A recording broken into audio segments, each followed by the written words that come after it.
The meaning of the Kabbalistic axiom, a stone becomes a plant a beast a man, etc., was mentioned in another place in relation to the spiritual and physical evolution of man on this earth.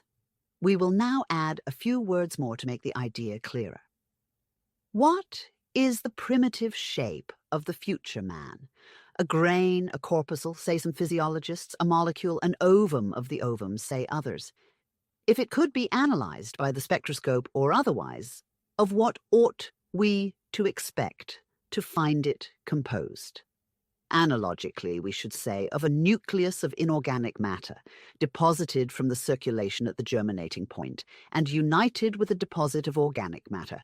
In other words, this infinitesimal nucleus of the future man is composed of the same elements as a stone, of the same elements as the earth, which the man is destined to inhabit.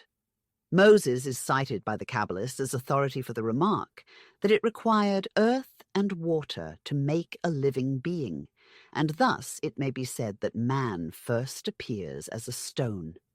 At the end of 3 or 4 weeks, the ovum has assumed a plant-like appearance, one extremity having become spheroidal and the other tapering like a carrot.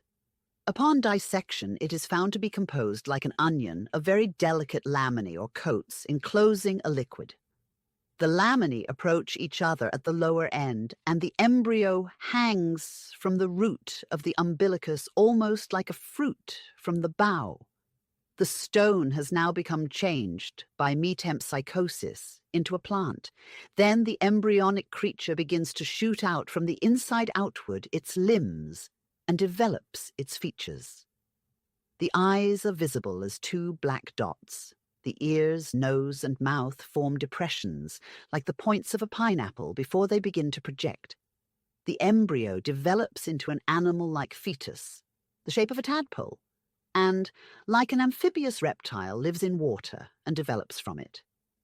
Its monad has not yet become either human or immortal, for the Kabbalists tell us that that only comes at the 4th hour. One by one, the fetus assumes the characteristics of the human being. The first flutter of the immortal breath passes through his being. He moves. Nature opens the way for him, ushers him into the world. And the divine essence settles in the infant frame, which it will inhabit until the moment of physical death, when man becomes a spirit.